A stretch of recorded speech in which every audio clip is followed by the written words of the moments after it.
Oi, gente, Ana Viterbo aqui, bem-vindos ao meu canal.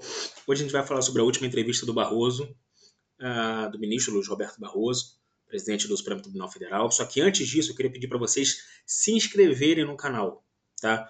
Tem muita gente que vê os vídeos, mas não é inscrito. O canal está começando. É importante que vocês se inscrevam para dar uma moral aí, para dar um incentivo. Se puder dar like, dá like, mas se não puder, não dê, mas se inscreva. O importante é se inscrever para crescer o número ali, para poder motivar. Senão, gente, não tem como ficar fazendo os vídeos para o mesmo número de pessoas. Então, gente, se inscrevam aí, dá essa moral, tá? Claro, se vocês curtirem. Se não curtir também não faz nada, sai daqui, vai embora, faz aí o que você quiser, tá? Então vamos lá. Essa entrevista o Barroso deu para o jornal, acho que foi o Expresso, acho que é Expresso o nome do jornal. Mas vamos lá. Barroso quer deixar a total recivilização no Brasil como legado. Primeiro que essa ideia do Barroso de que o Supremo Tribunal Federal é uma instituição iluminada, que pode empurrar a história, não sei o que, é uma coisa bem, primeiro, narcisista pra caramba, segundo, que é bem perigosa também, né? Empurrar a história para. Primeiro que ninguém empurra a história, mas empurrar a história para onde? Né? Do que ele está se referindo, em que ponto que ele está partindo e para que ponto que ele quer chegar fazendo esse empurrão, né? Mas vamos ver aqui. O ministro Luiz Roberto Barroso completou um ano, fake news, sei lá o quê. Gente, vamos partir para a entrevista, né? O jornal Valor, gente. Eu falei Expresso, mas é Valor. Tá? Vamos lá. Valor. Há espaço para o STF aprovar um código de conduta? Para quem não sabe, isso chegou a ser cogitado, porque nos Estados Unidos, a Corte Constitucional de lá aprovou um código de conduta para os ministros daquela corte, né? E aí estavam questionando, né, para ver se isso dava para se implementar no Brasil. O ministro Alexandre de Moraes disse que não é necessário, que o Supremo já se comporta de uma maneira exemplar, etc. Vamos ver a resposta do Barroso. O maior código de ética que há no judiciário é o do Supremo. A absoluta transparência com que a gente julga, não existe absoluta transparência. Isso aqui, gente, é corporativismo, no mínimo, tá? Porque várias notícias da mídia dizem que os ministros combinam votos com outros ministros antes do caso chegar ao plenário ou chegar à turma.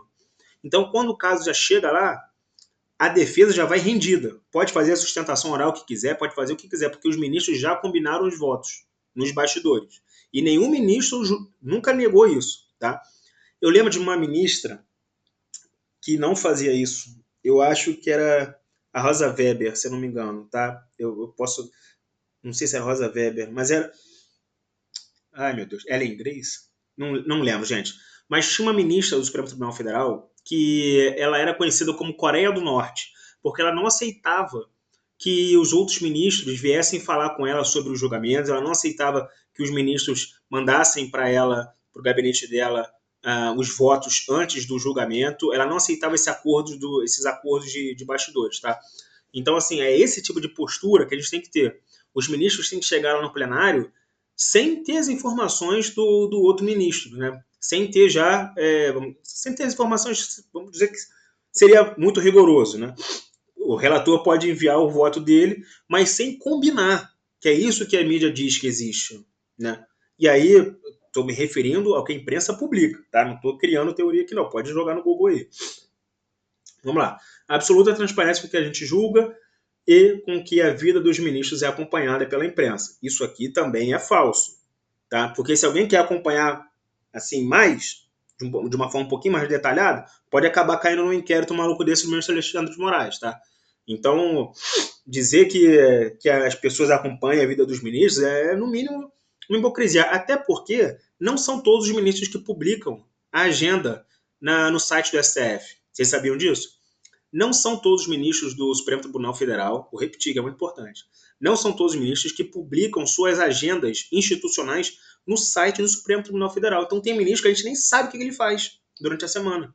O cara pode terça-feira, ele pode estar, sei lá, na sessão, na quarta-feira ele pode estar recebendo políticos fulano de tal, na quinta-feira ele recebe o senador, na sexta-feira ele recebe o presidente. A gente não sabe porque o ministro não publica a agenda dele. Entendeu? Então vamos lá. Não há nenhum judiciário em nenhum lugar do mundo que sofra o tipo de controle que o judiciário brasileiro sofre.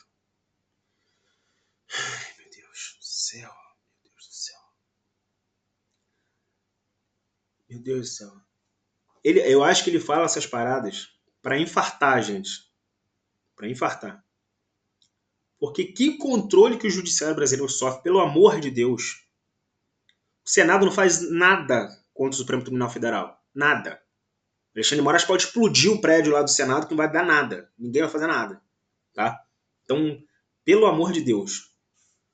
As pessoas sabem todos os lugares aonde eu vou. Sabem até se eu estou namorando ou não. Eu não sei todos os lugares que você vai, ministro Barroso. Gostaria de saber pela transparência, mas eu não sei. Eu não sei todos os lugares que você vai, eu não sei todos os lugares que o ministro Alexandre de Moraes vai, eu não sei todos os lugares que o ministro Gilmar Mendes vai. Principalmente eu gostaria de saber todos os lugares que o ministro Gilmar Mendes vai. Tá?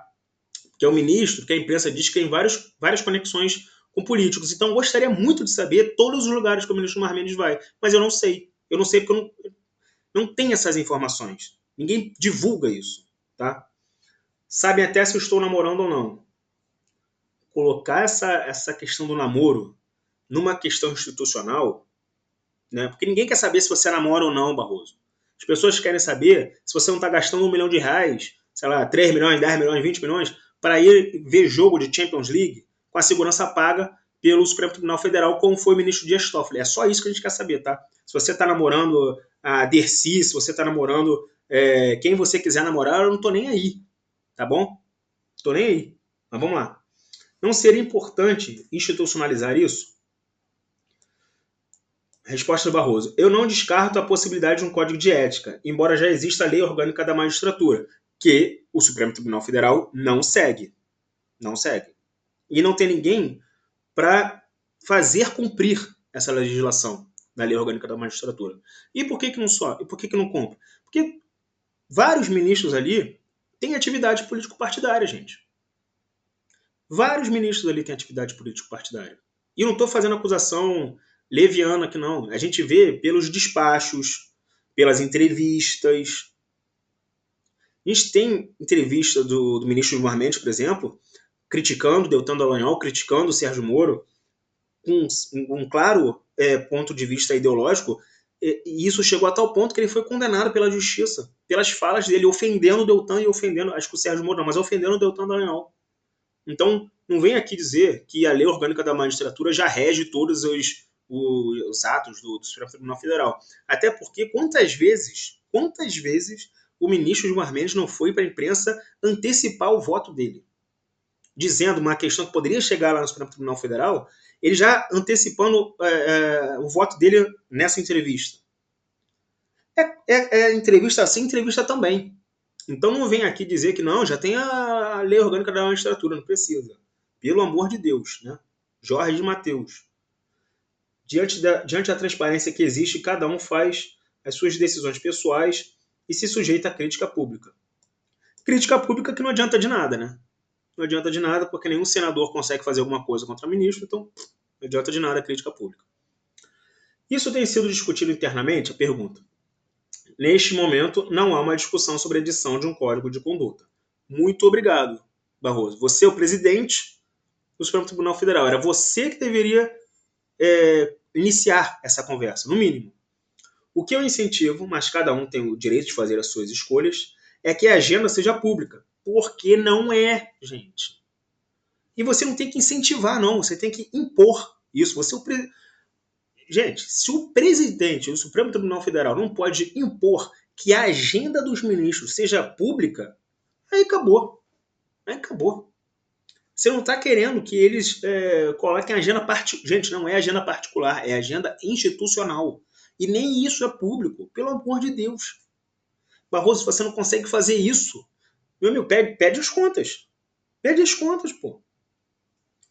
Como não há uma imposição legal, acaba sendo uma decisão individual. Você já propôs alguma coisa, Barroso? Já propôs alguma coisa nesse sentido? Projeto de lei, a portaria, né? Qualquer coisa. Alterar o regimento do Supremo. Já propôs alguma coisa? Ou você não propôs nada e está dizendo, não, a gente não tem uma imposição legal, eu já tentei. O que você fez nesse sentido? Até agora nada. Até agora você não citou nada. Você só falou que eu incentivo. Incentiva como? Pedindo, pelo amor de Deus? Mandando bilhetinho? Vamos lá. Valor. Recentemente, a Suprema Corte dos Estados Unidos editou um código de conduta, foi o que eu falei para vocês, justamente depois de virem à tona viagens pagas por terceiros. Não é o mesmo caso daqui? Aí vamos ver a defesa do Barroso. O maior fiscal do Supremo é a TV Justiça. Encerrou. Encerrou. O presidente do Supremo Tribunal Federal diz que o maior fiscal de uma instituição é uma televisão. Gente, se o ministro A, B ou C está viajando para tudo quanto é lugar, com dinheiro público, isso aqui não importa, tá? Estou acusando ninguém não. O que a TV Justiça vai fazer? Vai mandar para o Ministério Público? Vai mandar para a PGR? Vai fazer alguma coisa? Ou ela não vai falar nada, porque ela é controlada pelo Supremo? Não vai falar nada, porque ela é controlada pelo Supremo. Vocês já assistiram algum dia de vocês à TV Justiça? Vocês já viram os programas que eles têm nessa TV? O nível de chapa branquismo que existe? Não existe a crítica mínima da postura dos ministros nesse programa. Nem postura pessoal, nem postura institucional, nem postura teórica, nem nada. Nada.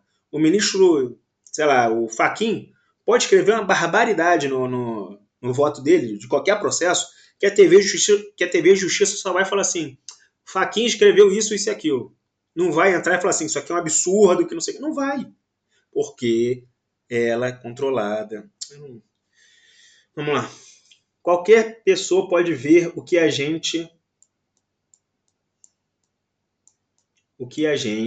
qualquer pessoa pode ver o que a gente está fazendo, falando e julgando. Não pode, porque vocês estão nos bastidores, como a imprensa diz, vocês estão nos bastidores conversando sobre os processos. Aí eu não tenho acesso, Barroso. A isso aí eu não tenho acesso. Tanto é assim que vários ministros já falaram que os votos dos relatores chegam nos gabinetes, né, dos outros ministros e existe uma conversa ali sobre buscar apoio para tentar chegar a um resultado ou outro. Então isso eu não tenho acesso, Barroso. A TV Justiça pode filmar o que ela quiser, mas esse tipo de conversinha eu não consigo chegar. Você pode explicar para a gente como é que funciona? Desculpa, gente, isso aqui, essa conversinha aqui, essa entrevista do Barroso, é apenas uma defesa institucional, gente. Não é sério aqui. Isso aqui não é sério. Não é uma conversa honesta de falar de nós temos os problemas X, Y, Z. É dizer o seguinte: o Supremo Tribunal Federal acerta em tudo, eu acerto em tudo, a gente não tem que mudar nada. E o valor também não está interessado, pelo que a gente viu até agora, não está interessado em fazer pergunta difícil. Né? Vamos ver. Os julgamentos não passam na televisão. Nos Estados Unidos, os julgamentos não passam na televisão. Mas eles aprovaram o código de conduta, né? Pelo menos, né? Mínimo que eles fizeram. Tudo é decidido em uma sala fechada. Portanto, eu repito, não se descarta a ideia de um código de conduta. Mas não está na mesa agora. Então está descartado. Então está descartado. Vai deixar para quando? Você quer quando? Qual é o prazo que você deu aqui? Nenhum. Então você descartou, Barroso. Parte das críticas que o Supremo sofre decorre da transparência do STF. Parte das críticas que o Supremo sofre, ministro, decorre da falta de transparência do STF. Gente, joguem no Google. Ministro Gilmar Mendes, ministro Alexandre de Moraes, Paulo Gonet, indicação Lula. Vocês vão ver que durante as negociatas ali, durante a construção de apoio para o nome do PGR, que atualmente é o Gonet, o ministro Gilmar Mendes e o ministro Alexandre de Moraes fizeram pressão no presidente Lula pela indicação do Gonet. Que transparência é essa, Barroso? Aonde que isso está na agenda do Supremo Tribunal Federal? Aonde? É por causa disso que a gente critica. Isso não é transparência. Isso é falta de transparência. Porque isso não é papel do Supremo Tribunal Federal fazer. E o ministro Gilmar Mendes e o ministro Alexandre de Moraes não estavam fazendo essa pressão como indivíduos, né? Não estavam. Porque o ministro Gilmar Mendes não é o melhor amigo do Lula, o ministro Alexandre de Moraes não é o melhor amigo do Lula, não foram criados juntos lá em São Bernardo, jogaram bola e o Gilmar Mendes era operário, nada disso. Nada disso. Estavam ali fazendo pressão com o ministro do Supremo Tribunal Federal. E a gente não tinha acesso a essas conversas, não temos até hoje. Eu gostaria muito de saber. Se você puder esclarecer a gente. Vamos lá. Porque se fosse opaco, ninguém saberia o que está acontecendo quanto gastou, qual foi a segurança que viajou. Qual foi o segurança que viajou? Vocês tiraram essa informação, tá? De qual foi o segurança que viajou. Vocês tiraram, durante um período, a informação de quanto estava sendo gasto, quando as pessoas começaram a investigar, né, esse gasto com segurança. Então, né, vamos devagar com esse papinho. Vamos lá. Pode haver novas regras para o pagamento dessas diárias? Olha a pergunta do valor, gente. Olha a pergunta do valor. Essas perguntinhas, gente, mamão com açúcar, para o ministro falar assim, não sei o que, não serve de nada. Não serve de nada. Se o ministro quer sair da posição dele de presidente do STF e dar uma entrevista, ele está se expondo. Se ele está se expondo, o jornalista tem que fazer um mínimo que é ser incisivo. Se não, manda todas as perguntas por escrito, tá? Faz umas perguntinhas chapa branca, do jeito que você está fazendo agora, e aí deixa o ministro responder por e-mail e tudo. Não precisa fazer isso aí que você está fazendo. Entendeu? Vamos lá. Pode haver novas regras para o pagamento. Gente, eu não queria ser grosseiro com jornalista, mas esse tipo de entrevista estressa demais. Porque é a oportunidade que o jornalista tem ali de extrair uma coisa que o ministro não quer entregar. Não quer, que é realmente reconhecer as críticas que o Supremo Tribunal Federal tem que reconhecer e mudar. Então isso aqui, esse tipo de pergunta mamão com açúcar, não adianta. Mas vamos lá. Primeiro, eu quero dizer que ninguém viaja aqui de primeira classe. Segundo, a única pessoa que viaja com passagem paga é o presidente, ou se eu designar alguém para me representar. No meu caso, eu quase sempre viajo a convite. Eu raramente viajo com o STF pagando a passagem, o que seria perfeitamente legítimo. Ministro Luiz Roberto Barroso. Você viaja a convite de quem? Essa pessoa paga essas passagens? E para que essas pessoas estão pagando sua passagem? É isso que a gente quer saber. Tá? Não adianta você falar assim, não, a gente não viaja de primeira classe não, mas quando chega lá no Gilmar-Palusa, lá em Lisboa, tem ministro do STF se reunindo com o Joesley Batista. E é essa conversa que a gente quer saber. Tá bom? Isso é mais importante do que a gente saber a passagem, o custo da passagem de R$3.000, de R$4.000, que é a sua ida do Brasil para Lisboa, para Portugal. Eu quero saber o que vocês estão falando lá na conversa dos bastidores. Porque R$3.000, gente, para esse nível aqui, não é nada. O custo da passagem podia até ser de primeira classe. Uma passagem de primeira classe, bota aí os R$20.000. O Joesley Batista, os irmãos Batista, lidam com bilhões de reais. Então eu não estou interessado, Barroso, no custo da sua passagem. Eu quero saber com quem você conversa lá e o que você está conversando. Então por que você está sendo convidado para esses lugares e quem está pagando a sua passagem e com que interesse? Ou te convida de graça para você ir lá falar porque você é boa praça. Eu sei que o ministro Roberto Barroso, por exemplo, é um acadêmico. Ele faz várias viagens para os Estados Unidos, para a Inglaterra, para não sei aonde, para falar em congresso, pipipi, popó. Já acho assim errado, porque isso às vezes cai em dia de semana. Eu acho erradíssimo. Mas vá lá.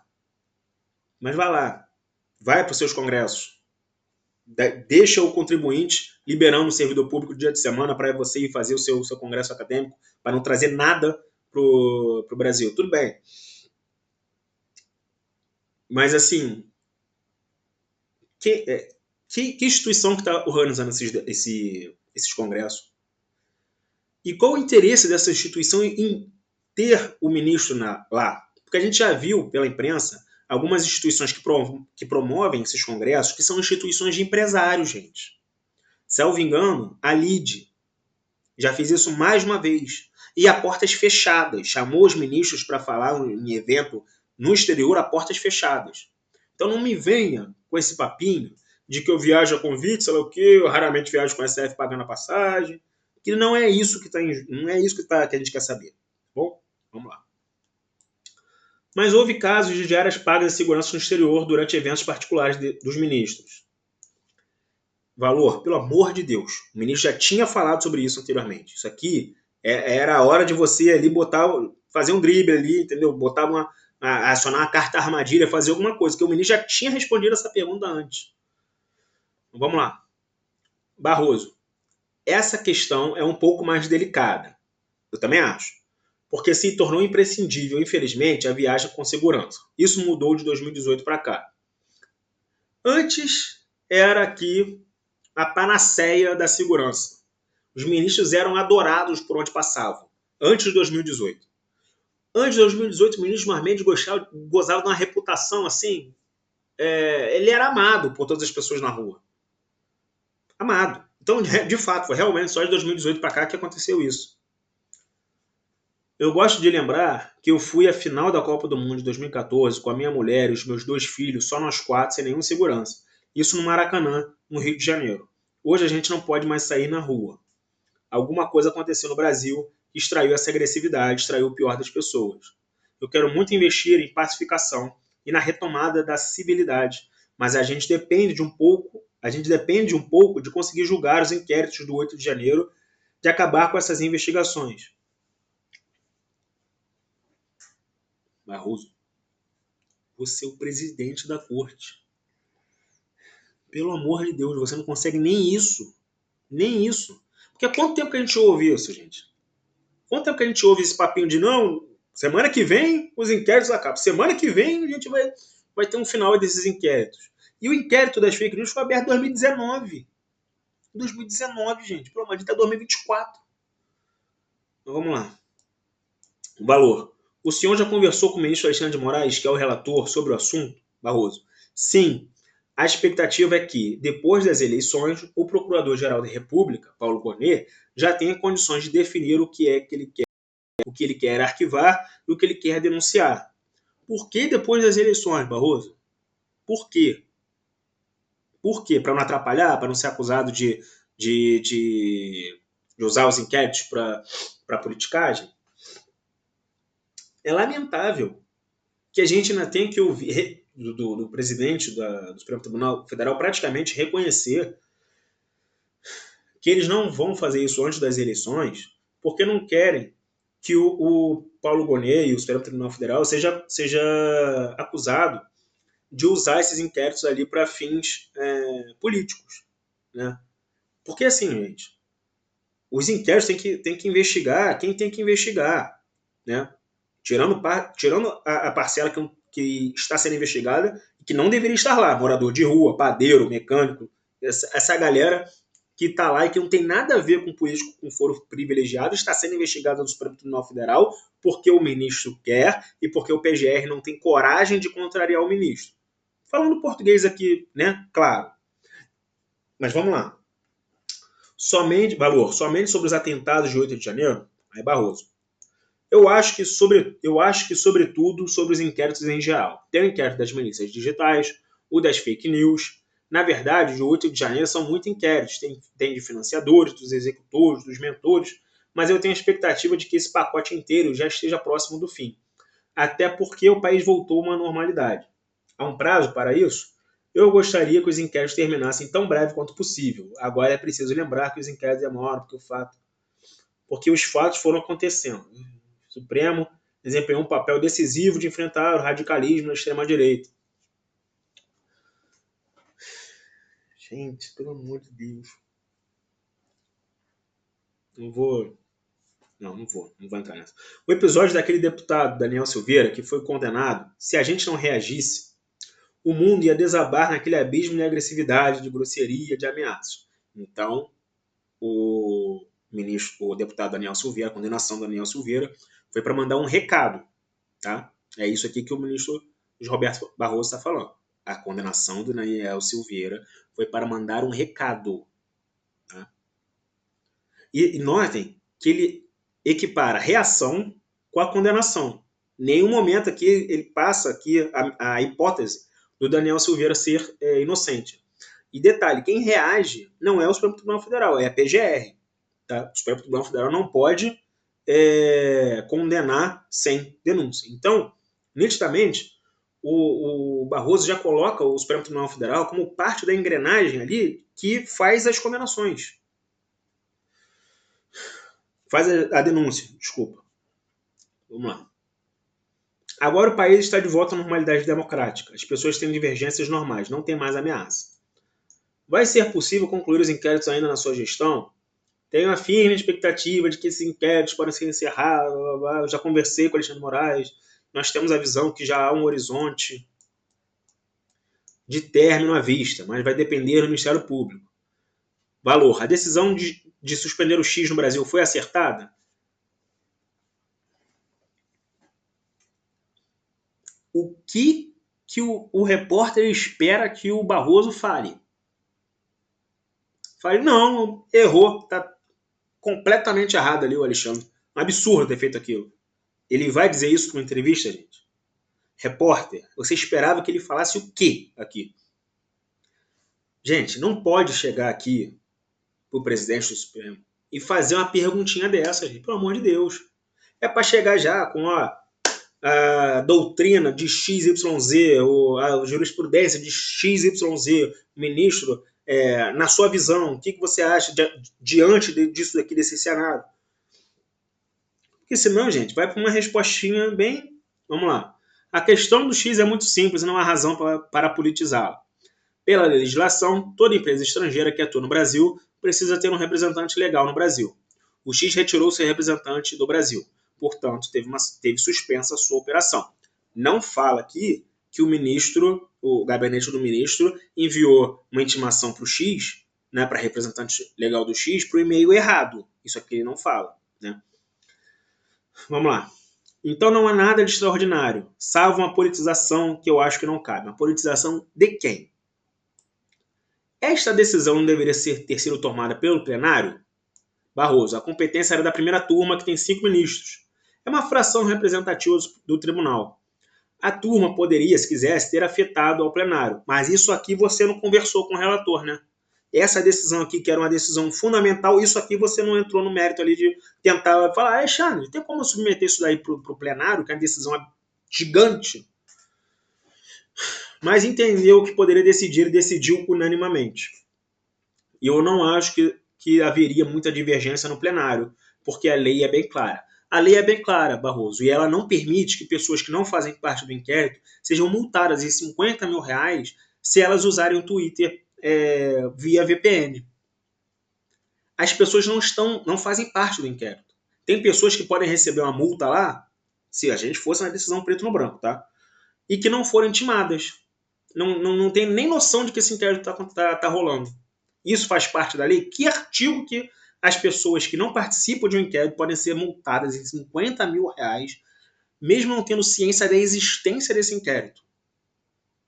Vejam bem, eu estou falando aqui de inquérito, tá? Não é processo não é processo sobre constitucionalidade de lei, não é nada disso. É inquérito. Mas vamos lá. Essa decisão do X influenciou na decisão de julgar as ações que tratam do marco civil da internet? Gente, esse tipo de pergunta aqui, vocês vão me desculpar, mas eu vou passar por cima. Há uma crise com o Congresso? Sempre. Sempre essa perguntinha. Meu Deus. Não vejo crise alguma, claro. Gente, o que o ministro ia falar, meu Deus do céu? Que pergunta... Houve reclamação da interferência do STF na questão das emendas parlamentares. Gente. Ai, meu Deus do céu.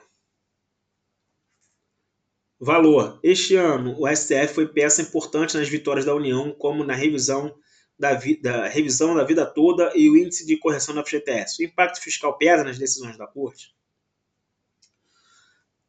Vejam que ele constrói a pergunta para um lado, tipo assim, olha, o Supremo foi importante para a União, importante para o governo. Aí depois a pergunta é, você acha que o impacto fiscal pesa nas decisões da Corte? A pergunta tinha que ser, você acha que o impacto fiscal, você acha que o impacto orçamentário para este governo influencia no Supremo Tribunal Federal? Você acha que existe um sentimento de tentar proteger o orçamento do governo atual no plenário do Supremo Tribunal Federal? A pergunta tinha que ser nesse sentido, ela foi construída assim, e aí depois joga fora o que a gente falou até agora e vamos aqui. O impacto fiscal pesa nas decisões. E aí vai vir respostinha, né? Eu tenho critérios de pautar tudo que é liberado. Isso aqui. Vamos lá. Tá terminando, gente. Fica aqui. Na sua gestão, o senhor criou uma secretaria sobre assuntos econômicos e processos complexos. Como este órgão tem atuado? Me recuso a participar disso aqui. Como o senhor vê esses episódios de violência na eleição municipal, especialmente em São Paulo? Com tristeza, mas acho que é produto dessa sensibilidade que nós precisamos superar. Se eu pudesse hoje, em termos políticos, desejar alguma coisa, era a volta da civilidade. A democracia, nada demais. Além da finalização do inquérito, tem alguma ação que pretende julgar ainda este ano, ainda durante a sua presidência? Meu Deus do céu. Então, vamos lá.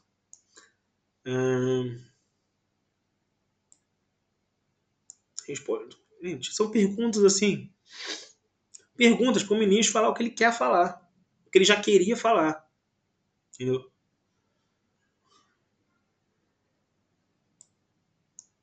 Qual o legado o senhor quer deixar como presidente do STF? Olha a pergunta do valor. Qual legado o senhor quer deixar como presidente do STF?